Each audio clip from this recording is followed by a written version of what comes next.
돈은 이만큼 드는데 과도한 경쟁, 쓸데없는 경쟁, 이런 경쟁을 하는 거는 나라 전체적으로 불행한 거죠. 엄마 아빠 둘이 빠듯하게 돈을 벌어서 양육하는 데다가 다 척박아 놓고 나이 들어서는 너나 잘 살아라 애들한테, 서로 참 비참해지는 것 같죠?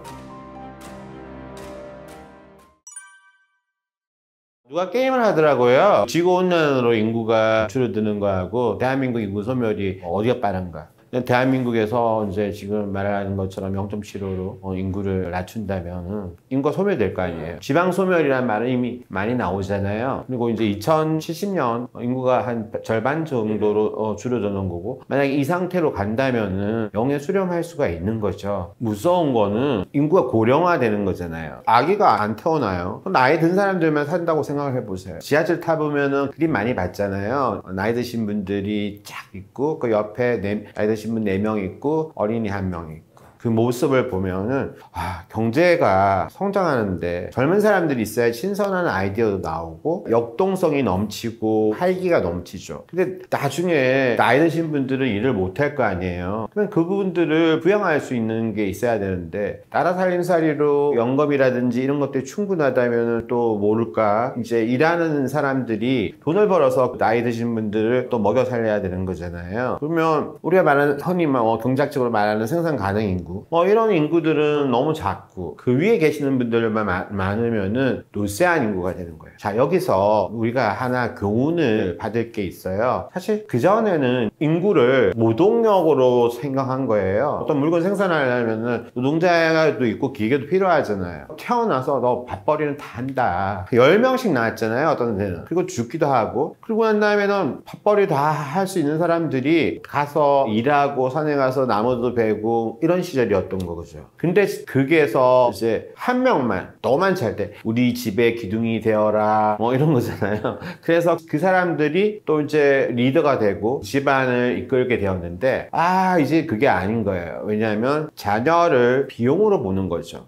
제 애 하나 나오면은 키우는데 돈이 얼마나 드는데, 얼마 전에 영국에 무슨 서베이 하는 데에서 한국의 이제 이 출산율 이게 굉장히 문제됐어요. 그래서 학원비가 얼마나 들까요? 중고등학생 1인당 680만 원이라고 그러더라고요. 근데 저는 680만 원은 그냥 평균이잖아요. 그게 평균인데 사실 한 달에 680만 원 쓰는 사람도 있을 거예요. 그러면 생각을 해보세요. 한국 1인당 이 임금 소득에서 애들한테 그냥 집어넣는 돈들이, 우리가 한국이 세계에서 10번째 정도 되는 국력을 가진 나라잖아요, 경제력을. 근데 대한민국 노인 빈곤율이 OECD 국가에서 1위를 한 게 도대체 몇 년입니까? 자, 그거는 내가 내 새끼, 정말 내 새끼가 원하는 거라면 뭐든지 해줄 거야. 내가 뭐든지 해줄 거야. 이렇게 그러니까 내 새끼한테 퍼붓는 거에 대해서 수익률을 따질 수 있어? 근데 사실 따져야 되는 거예요. 내 하나밖에 없는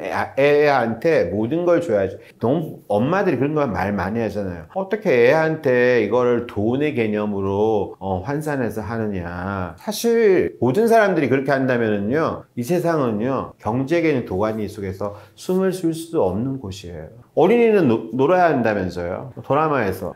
어린이는 당장 놀아야 한다 했잖아. 우리는 태어나서 그 어린 시절을 여러 가지 사색을 하면서 생각을 하면서 살았어. 지금은 근데 애들이 태어나서 저는 이제 기구에서 있는 분이 한국의 교육을 본받자 이런 거를 오바마 대통령도 말한 적이 있거든요. 근데 사실 오바마 대통령이 한국 교육의 실체를 잘 몰랐던 것 같아요. 그런데 그분은 어떤 국제기구 총재님이셨는데 그걸 아시더라고요. 그래서 저한테 우리는 한국 교육 같은 것은 본받을 수 있을지 모르겠어요. 그런데 확실히 안 본받고 싶은 것은 하루 12시간 이상씩 공부하는 거는 우리 중남미 애들을 위해서 안 가르치고 싶어요. 이렇게 말을 하더라고요. 그래서 자, 지금 말하고자 하는 것이, 우리가 이렇게 사교육비를 많이 드리고 제일 불쌍한 사람들, 저 나이 또래에서 제일 불쌍한 사람이 외국에 2명 공부하러 보내고 기러기 아빠.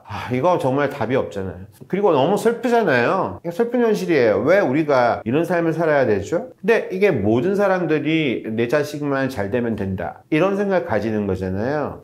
자, 보세요. 빌 게이츠는 뭐 좀 그냥 괜찮은 집에 살았어요. 스티브 잡스, 지금 테슬라의 일론 머스크, 제프 베이조스 다 보세요. 그 사람들 그냥 빈털터리에서 사는 거예요. 그게 전부가 아니라고 얘기하지만은 왜 한국 사회에서도 꼭 그렇게 이렇게 학원비가 680만 원 가지고 학원이라는 이름까지 넣으면서 680만 원 돈이 했는데 사실 680만 원보다 저는 훨씬 더 많은 돈을 투자한다고 생각해요. 예, 굉장히 줄어든 돈이고 그리고 아주 전혀 돈을 쓸 수 없는 가난한 집들을 다 포함한 개념인데 이렇게 우리가 쓸데없는 데서 돈을 낭비하는 것 자체가 결코 좋은 것은 아니고 이 책에서 내시의 균형 그거 하면서 우리가 이러한 재수의 딜레마에서 벗어나자 그 얘기를 이제 얘기를 한 거거든요.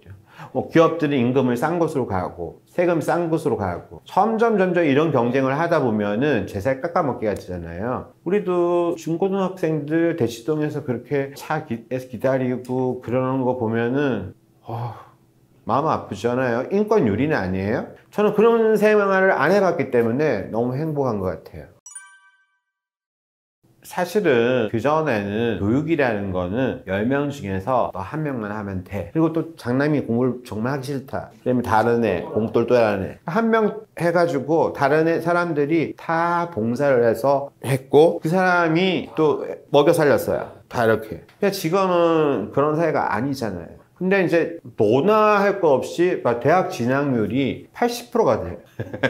자, 20% 되는 대학 진학률에서 80%가 진학되고 80% 진학하면서 이제 그전엔 과외 금지 근데 위헌이 됐잖아요. 너나 할 것 없이 사교육에 물들어서 쭉 하는데 이게 수익률이 안 나오는 거야. 공부를 해가지고 난 돈 덜 있는 것보다 이게 코스트는 더 가는데 수익이 안 나오는 거예요. 그러니까 이게 그러다 보니까 나도 언제 내 애한테 그런 말을 들었어요. 무슨 말 들었는가 하면은 이제 우리가 이제 미국에 좀 살았으니까 미국 애들은 우리보다 애들을 좀 더 넣잖아요. 요즘엔 백인들도 좀 줄어들었는데 어느 날 우리 와이프가 애를 한 명 더 넣자고 농담으로 이렇게 말을 하니까 애가 정색을 하더라고. 그러면서 뭐라고 했는지 알아요? 디제스트 아니 재난이라고. 왜냐하면 애 하나한테 그만큼 교육이 비용이 많이 들어가니까 투자 비용이 분산되고 자기 한 몫이 줄어든다는 거잖아요. 벌써 그걸 알고 있는 거죠. 디제스트라는 거예요. 근데 이게 블레싱이 돼야 되는데 디제스트로 인식을 하는 거예요. 젊은 애들은. 근데 이제 걔가 어렸을 때거든. 뭐 초등학생이었단 말이에요. 초등학교 6학년 정도. 그런 생각을 가지는 걸 보면은 이미 그 또래에 있는 친구들하고도 다 얘기를 하고 그랬을 거 아니에요. 그리고 자기가 미국에서 또래들 비용 드는 것들 이렇게 보면서 애들은 원래 그런 생각 가질 때가 있잖아요. 나만 혼자 있었으면은 저거 다 내가 가지고 가는 거. 사랑을 독차지할 수 있는 것. 그런 것들이 되다 보니까 애들 자체가 옛날에는 없는 것도 나누어서 먹자 뭐 이런 게 되는 거잖아요. 근데 지금은 그게 아니라 오히려 진짜 비효율적으로 되는 거죠. 돈은 이만큼 드는데 과도한 경쟁, 쓸데없는 경쟁 이런 경쟁을 하는 거는 사회적으로 안 좋은 거예요. 그러니까 어린이는 당장 놀아야 한다는 말이 나오는 거잖아요. 우리가 뭐 이렇게 누워서 뭐 생각하고 그런 생각을 하면서 창의성이 늘어나는 거예요. 근데 우리는 지금 창의성이 늘어나는 교육을 할 시간이 없는 거죠. 나라 전체적으로도 불행한 거죠. 그리고 또 한 가지 더. 중국이 G2, 일본을 넘어가고 G2가 된 것이 2009년에 있었던 일이에요. 그리고 난 다음에 중국이 미국을 넘어가는 것이 2019년에 된다고 그 당시에 얘기했어요. 근데 안 됐어요. 물론 이제 뭐 환율을 구매하려고 했었을 때 어쩌고 저쩌고 뭐 이런 얘기는 다 할 수 있는데 그러면 이제 2030년이 되면 될 거다. 이런 말 하는데 거기서 안 된다는 요인이 있어요. 뭔가 하면은 인구 노령화. 중국이 늙어가고 있다. 왜냐하면 인구가 많으면은 곱하기 뭐 1인당 GDP 그 전체 그 국부가 나오잖아요. 근데 미국 인구는 뭐 3억 5천만이고 여기는 뭐 12, 3억 되잖아요. 그렇게 되고 인구가 젊은 미국은 계속 불법 체류자들도 있고 뭐 이민도 받고 이러니까 중국과 다르고 중국은 굉장히 평균 인구 나이가 차이가 나버리니까 거기에서 이제 중국이 미국을 능가할 수 없다. 뭐 이런 얘기까지 나오는 것이 인구 얘기입니다. 예. 인구 증가보다 감소가 무섭다. 근데 이제 그러면은 노인을 부양하는 인구가 우리 평균 수명이 늘어나잖아. 그럼 오래 사는데 그 사람들을 굉장히 축적된 자산이 있다면은 모르겠는데 축적된 자산이 없으면은 국가가 먹여서 세금으로 먹여 살리든지 국가가 세금으로 먹여 살리라도 누군가가 일을 해야 되잖아. 근데 자꾸 줄어들면은 누군가 일을 하지 못하는 거잖아요. 어려운 말로 이제 총 공급, 총 수요 이 다 이제 사이즈가 수축되는 사회가 되는 거죠. 근데 우리가 팽창하는 사회가 돼야 되잖아. 근데 이게 인구라는 것이 줄어들고 나이 드시는 분들은 그냥 일을 하지 못할 수도 있잖아요. 나이가 너무 많아서. 누군가 먹여 살려야 되고. 그런 분들이 질비한데 애가 없어가지고 노인이 훨씬 더 많다고 생각을 해보세요.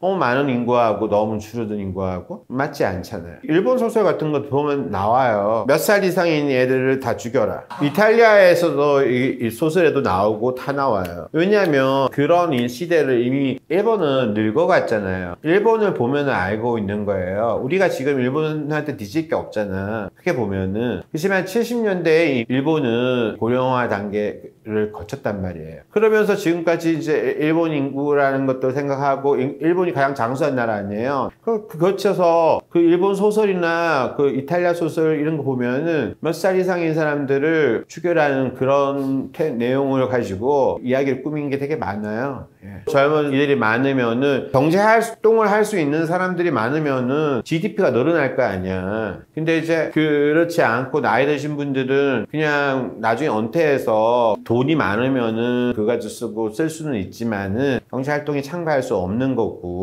그러니까 나는 이제 나이 들어서 내가 부양할 수 없다면은 저축이나 많이 할 거야. 내가 오래 사니까. 그럼 저축 많이 하면 소비를 안 하니까 경제가 활성화되지도 않잖아요.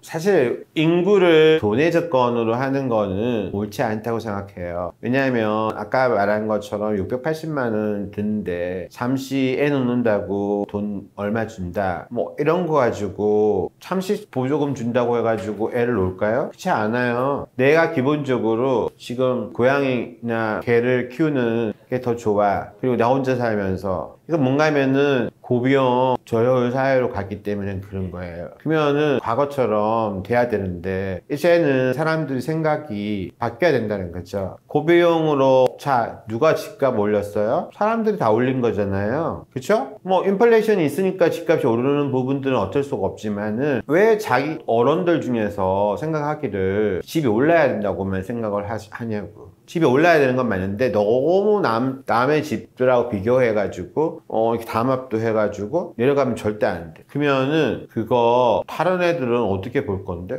자기 자식들은 2명 있을 때 집이 1개 있는데 집을 사줘야 되잖아. 집이 결국은 너무 올라버리면은 밑에 있는 애들이 집을 살 수가 없잖아. 집을 살 수 있는 꿈 같은 것들이 정말 내가 집 사서 애 놓고 기르고 하는 행복이 굉장히 옛날로 보면은 아무렇지도 않은 거였잖아. 그리고 뭐 가난하게 살아가지고 더 꿈을 꾸어서 집도 사고 아파트 사고 뭐 행복하고 뭐 그런 것들 했는데 지금은 근데 그게 아니라 일단 내가 살았는 집이 올라야 돼. 다른 집보다. 그런 것들 잘 찍어주는 사람들을 좋아해. 내 월급 가지고 집을 하나 산다고? 어떻게 살 거야? 그냥 부모가 해줄 수 있는 사람들만 살 수 있는 거고 그렇지 않은 경우에는 굉장히 어렵잖아. 뭐 스티브 잡스나 뭐 일론 머스크 같으면은 뭐 그럴 수도 있겠지만은 대다수의 평범한 사람들한테는 굉장히 먼 꿈인데 결국은 뭔가 하면은 그런 식으로 척박하기보다는 사회적으로 살 수 있는 코스트를 낮추고 그다음에 과당 경쟁 같은 것들을 굉장히 어려운 얘기예요. 과당 경쟁, 불필요한 경쟁 하지 말고 그리고 정말 손에 손잡고 우리가 행복하게 살 수 있는 건 없을까? 뭐 이런 걸 해봐야 되는데 말은 쉽지만 그러니까 접근 자체는 애를 놓는 것은 결국은 뭔가 하면은